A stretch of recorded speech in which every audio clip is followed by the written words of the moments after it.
It's almost impossible to explain to a modern teenager just how powerful the shopping center music store used to be. Today, if you want to listen to the latest hits, you pull a device out of your pocket, tap a glass screen, and you have it. Instant access with zero friction. But for a specific generation of Australians, those who grew up between the fall of the Berlin Wall and the rise of the iPhone, getting music was difficult, to say the least. It needed time, money, and a trip to your local shopping center, and for 20 years, that was Sanity, a dark, neon-lit cave that smelled like industrial carpet and teen angst. It stood in stark contrast to the sterile white minimalism of today's Apple stores or the chaotic warehouse vibes of JB Hi-Fi. Sanity was the place where you spent your entire week's pocket money on a single plastic disc containing 14 songs, only 3 of which were actually good. It was where you stood at the listening stations, headphones greasy from 1,000 other ears, judging an album by its cover art because there was no Spotify algorithm to tell you what to like. At its absolute peak, this brand was a retail monster that ate its competition alive, controlled nearly a quarter of the entire Australian music market, and made its founder one of the richest people in the country. But then, the world shifted. The MP3 arrived, then the iPod and iTunes, and slowly, the empire crumbled. In 2023, the final physical Sanity store turned off the lights and locked the doors, marking the end of an era that lasted 3 decades. This is how Sanity won the 2000s, lost the future, and somehow lived to tell the tale. The story begins with Brett Blundy. In 1980, he was a 20-year-old taking a gamble on a small record store in Pakenham, Victoria. It was named Disco Duck, and the business was a complete failure.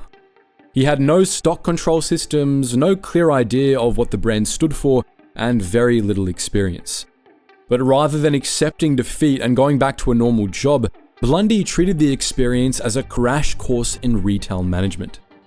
He took those hard lessons, wiped the slate clean, and decided to rebrand. He managed to open a new store in Keysborough called Jets, and for nearly a decade, Blundy ground it out, learning the hard realities of the industry like supply chains, margin management, and the all-important location game. He slowly expanded Jets to 8 stores, but he was still a small fish in a big pond. To become massive, he needed to break into the premium locations. He needed a flagship. Back then, in the early 90s, one of the most coveted retail locations in Victoria was Doncaster Shopping Town. It was the place to be. Blundy wanted a store there, but the centre management wasn't interested in a small-time operator like Jets. They already had a major music retailer lined up. This is where the legend of Brett Blundy really begins.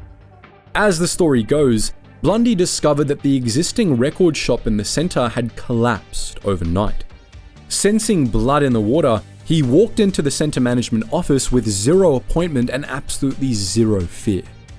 He brazenly talked his way into the lease on the spot, leveraging confidence he didn't earn and money he didn't really have. He got the location, but he knew Jets wasn't the right name. Instead, he called it Sanity.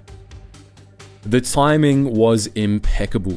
The 1990s was the golden age of the compact disc. The margins on CDs were, frankly, obscene. It cost pennies to manufacture a plastic disc, but retailers could sell them for $30 a pop. Because the format was still relatively new, consumers were effectively buying their music libraries twice, snapping up the latest hits while simultaneously upgrading their old vinyl favorites. They were rebuying Pink Floyd, Led Zeppelin, and Cold Chisel on CD to get that crystal clear digital sound. Sanity positioned itself perfectly to capture this cash wave. Unlike the dusty, independent record stores run by music snobs who judged your taste, Sanity was a mass market machine. They left the obscure B-sides to the indie stores and focused exclusively on the mainstream market. By the late 90s, the Australian music retail landscape was fragmented, filled with regional chains and aging giants like Brash's and Blockbuster Music. Blundy saw an opportunity to consolidate the market. When the iconic retailer Brash's collapsed in 1998, Sanity acquired 27 of their best retail sites. Shortly after, they purchased the Blockbuster Music chain, taking over their stores in Sydney and Melbourne. The Sanity business model was built on category killing. They wanted to be the McDonald's of music. You could walk into a shopping centre in the middle of Sydney, or a regional centre in Bundaberg, or a main street in Newcastle, and you would find a Sanity. The branding was aggressive. They launched a catalogue disguised as a lifestyle magazine that teenagers actually read. They created the dance arena in their larger stores, walled off sections with DJ booths pumping house music at ear-bleeding volumes to sell vinyl to aspiring club DJs. They effectively commercialized a lifestyle, selling membership to a group alongside the physical product. We also have to talk about the cultural phenomenon that Sanity capitalized on better than anyone else: the So Fresh compilation CD. If you grew up in Australia in the 2000s, you owned at least one of these. 4 times a year, the biggest hits on the charts were compiled onto a single disc.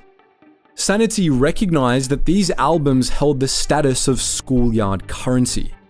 They would stack towers of So Fresh CDs right at the counter, fueling an impulse buy that printed money. In this era, curation was a paid service. Another massive revenue stream that Sanity practically owned was the CD single. It seems laughable now, but there was a huge market for buying a disc with just one song and maybe a remix on it. This was crucial for the teen market. You might not have $30 for the full album, but you had a few bucks for the single. It was the microtransaction of the 90s.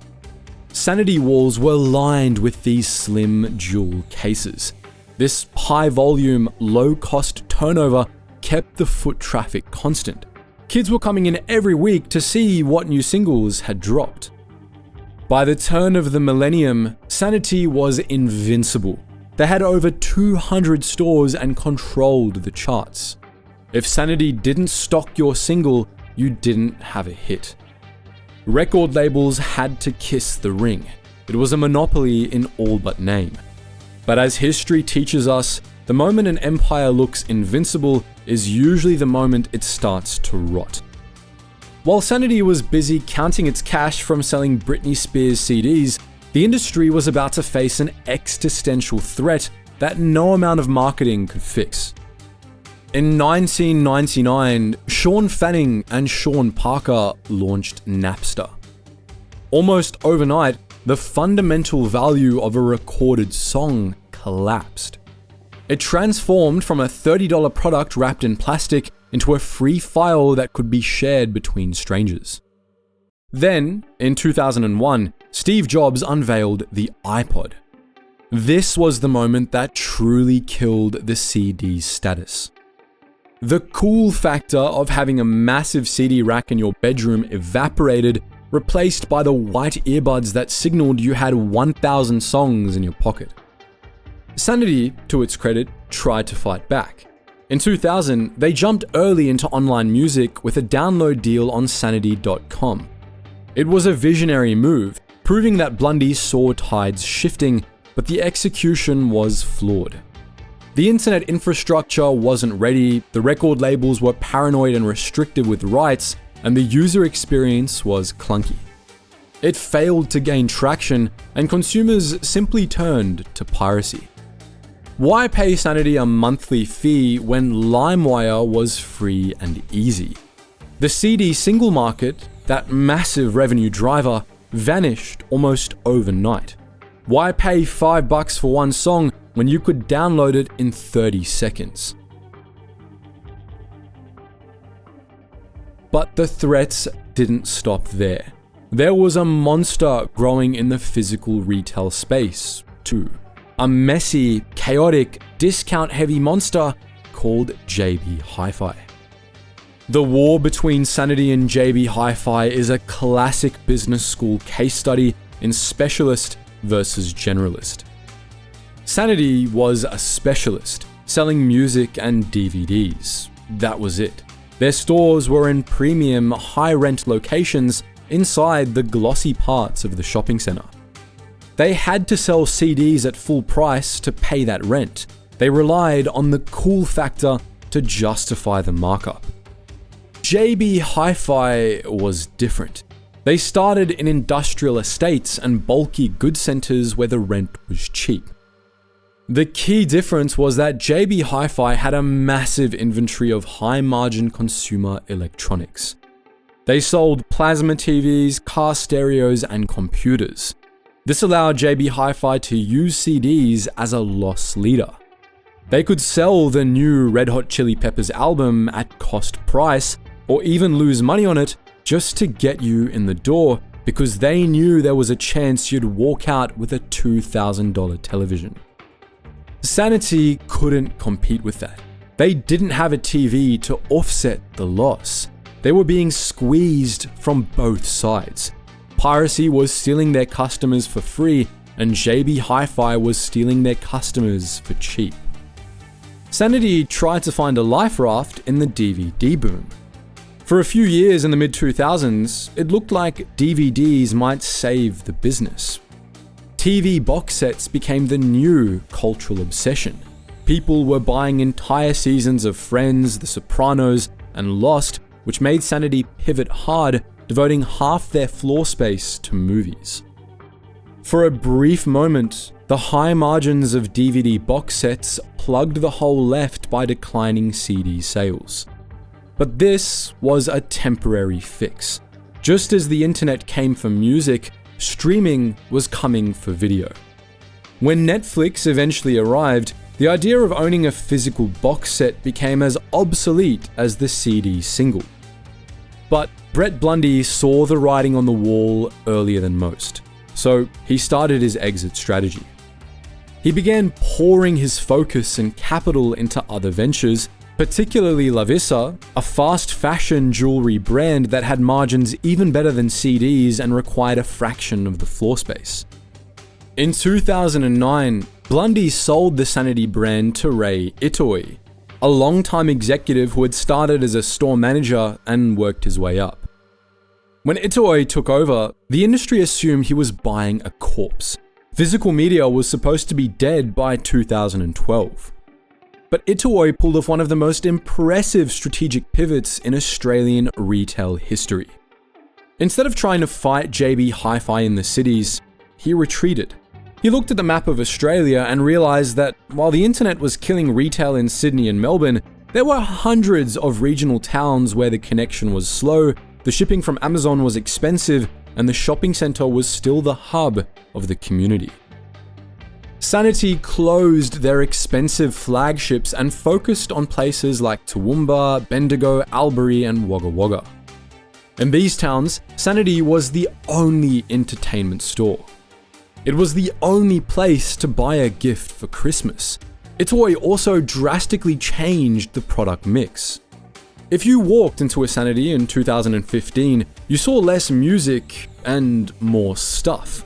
Walls of Funko Pop vinyl figures, board games, t-shirts, mugs, and box sets of TV shows. They pivoted from selling music to selling fandom. They targeted the collector, the person who wanted a physical object to display on the shelf. The strategy was brilliant. It bought the company an extra decade of life. While huge international chains like HMV and Tower Records collapsed into bankruptcy, Sanity kept posting profits in Australia.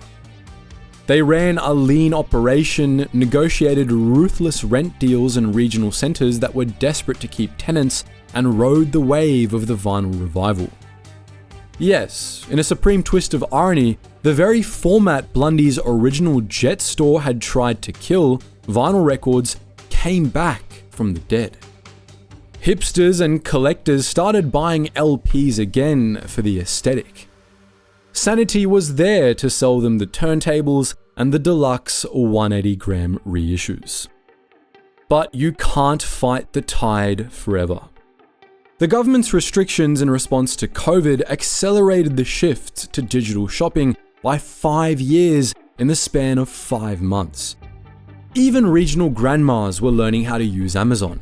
Disney stopped releasing physical DVDs and Blu-rays in certain markets to force people onto Disney+. The supply chain for physical media was drying up.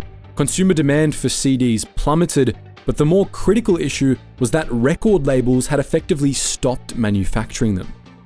The exclusive deluxe editions that Sanity relied on were becoming digital exclusives. The economics finally broke. The rent, even in regional towns, became too high for the shrinking margins of physical media.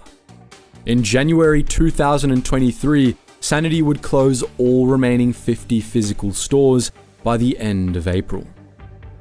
But Sanity didn't actually die. Instead of declaring bankruptcy and vanishing, they simply moved into the cloud. Sanity.com.au is still alive and kicking today. It transformed into a pure-play e-commerce business. Without the crushing overheads of rent and staff, the business model actually makes sense again. They're now one of the country's largest online retailers for DVD, Blu-rays, and vinyl. They cater to the diehards, the physical media purists who refuse to let a streaming service delete their favorite movie.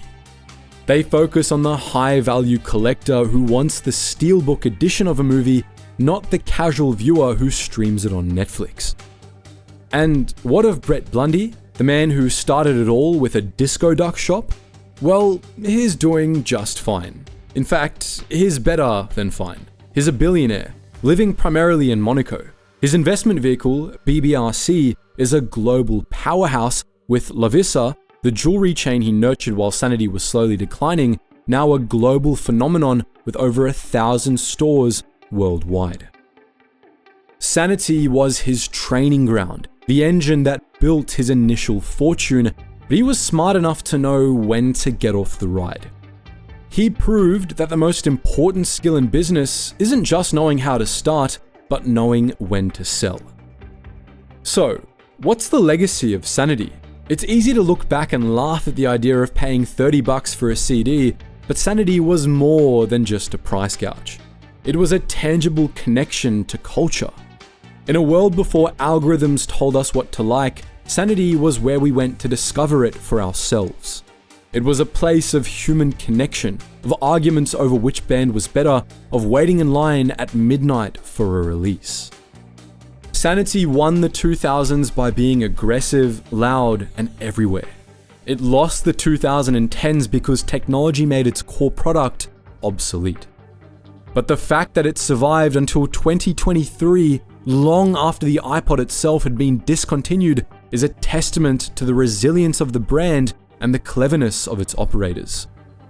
It was the cockroach of Australian retail, and I mean that as the highest possible compliment. It survived the impact of the internet, scurried into the regional corners to hide, and when the dust settled, it found a new way to live online. The neon signs are gone, and the shopping centres are quieter now, but for a certain generation, the memory of that jagged Sanity font will always sound like the opening chord of their favorite song. It was the empire of sound, and for a fleeting moment in history, it was the center of the universe. But what do you think? Is the death of physical music stores like Sanity a tragedy for culture, or was it just an overpriced relic that deserved to go extinct? Do you still hold on to your old CD collection for the memories, or have you fully embraced the convenience of the digital void? Let us know all your thoughts in the comments section below, and tell us what the very first album you ever bought was. Thank you guys so much for watching, and as always, stay curious.